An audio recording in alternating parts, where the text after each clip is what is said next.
awesome. Like, what keeps you guys from just like winning all the rest of the games? Because you can clearly beat the top. I don't know, man. Like, our record's like 3-7 or something right now. Yeah. I think, except for like one game versus Cloud9, all our games have been relatively close. Like there's games where we'll have a lead. It seems like we're doing really well, and then we'll just do something really silly, like just throw it in one instance, like versus Dig yesterday. So yeah, we're just going through some problems. Obviously, if we weren't, we'd be at the top of the standings. Sure. But I think in these matches that we're losing, sometimes like very painstakingly, you can see that we have like glimmers of brilliance. We're not quite there, but if we can work on that and just try to iron out our play and avoid those like game blundering moves, then I think that we can just get to the top where we want to be.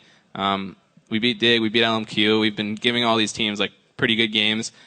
I think it's just a little bit of a step up, and I think we'll be able to consistently take games off of pretty much anyone. So that's the plan. Exactly, and honestly, it feels like a lot of people are actually noticing that you guys are like right there almost all the time. Actually, I have a tweet from Double Lift that he brought out a little while ago. We can pull it one up. He's saying, you guys are playing so well in scrims all the time. Like, why can't you just keep playing aggressively here and get all the wins, in the matches?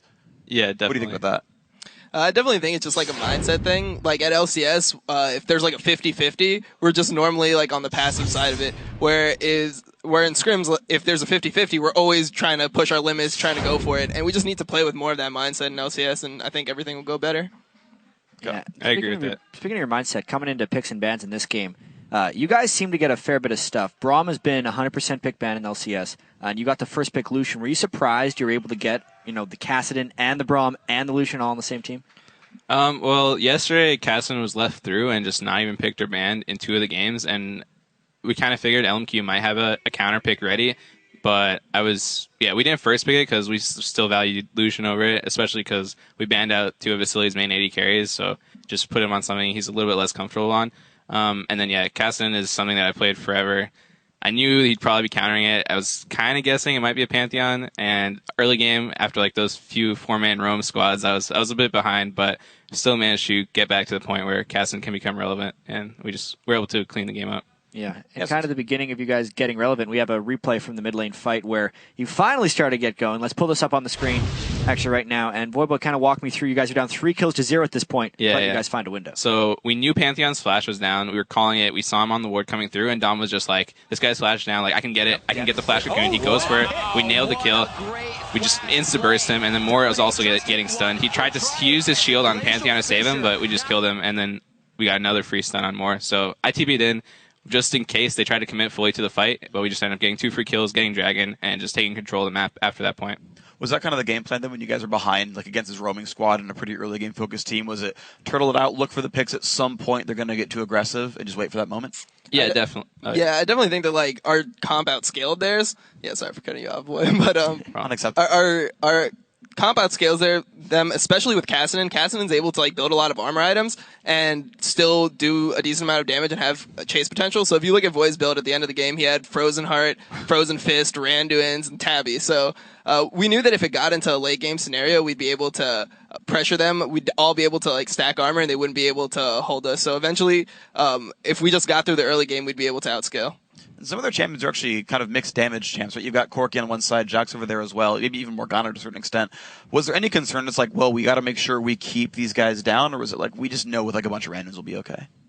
I definitely think that we knew that we'd be fine because with the Frozen Heart, you are kind of able to mitigate some of that damage. Even if it is magic damage from like Jax's Empower and his ultimate, you still are able to mitigate that with the Frozen Heart, the attack speed slow. Also, we had 3 Randuins at the end of the game, so even though they do have magic damage, it's kind of, besides for Corki, it's kind of like auto attack based. So we thought that we'd be fine if we just stack armor and we just are able to get into a fight that's like 5v5.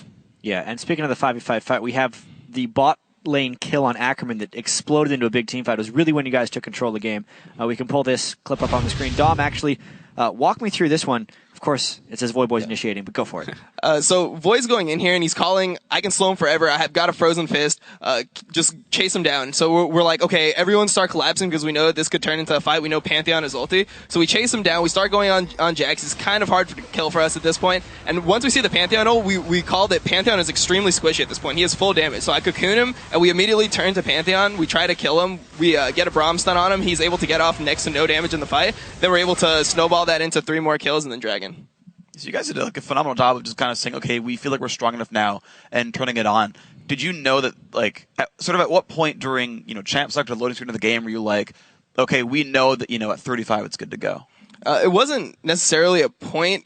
It was just kind of situationally we were waiting for an opening, and the opening was when we made that gank mid and Pantheon was forced to burn flash. We knew that we needed to capitalize on that because we were just slowly losing the game. They were getting map control. We had to give them, like, I think maybe 2 dragons in a row. So we told ourselves, all right, if we can see like a play on Pantheon, we're going to go for it. And he ended up cutting through mid. We had a ward on him, and I just flash cocooned him, and we ended up like snowballing that into 2 kills and drag. Yeah. So then LMQ, I kind of want to keep talking about this because it's a fun composition, right? Mid Pantheon, whole bunch of AD champions. If you were in LMQ's shoes and you just lost this game and you had this like early game comp, what would you do differently to make that work like the second time around? Go for it, boy. I think honestly, do it again. Like, it's not a bad comp. It's a good strategy. The biggest thing that could have happened is if I died multiple times. The first time they tried to gank me, they used 2 flashes. I got kind of lucky. I got my flash off, and they weren't able to secure that kill. The second time, they made another good play. They killed me.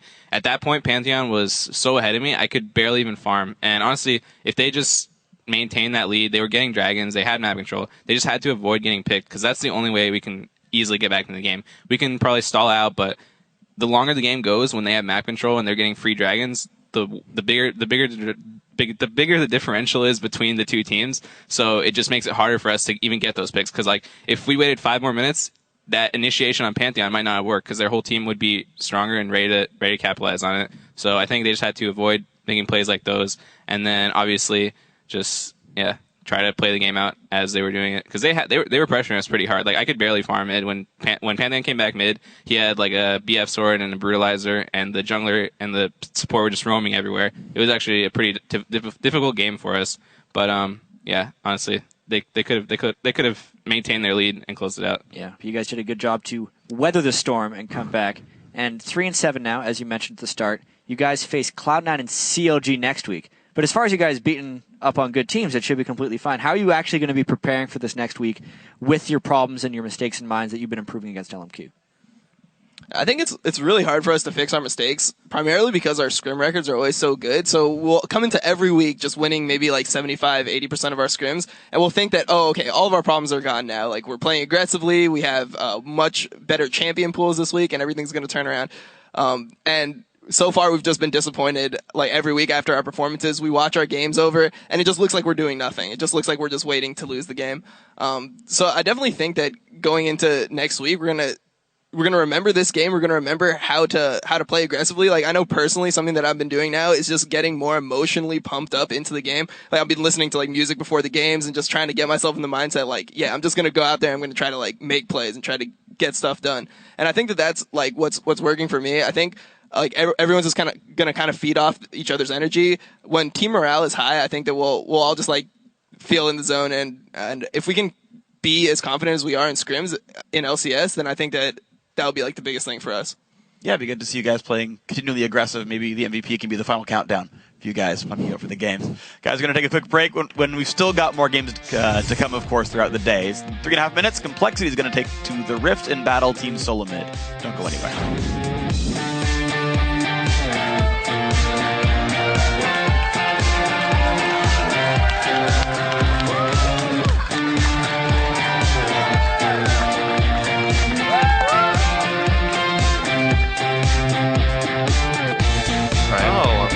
Play a lane. That's what I'm most skilled at. The laning mastermind. But is it going to be enough? This is enough time for the team to run in. Here is the man drop coming in. A very low Ackerman. The piercing light from Cop. Cop going so deep in the fight with Void Boy right now. They cannot get enough damage onto No Name, but they already clear Xiaowei Xiao out of the fight.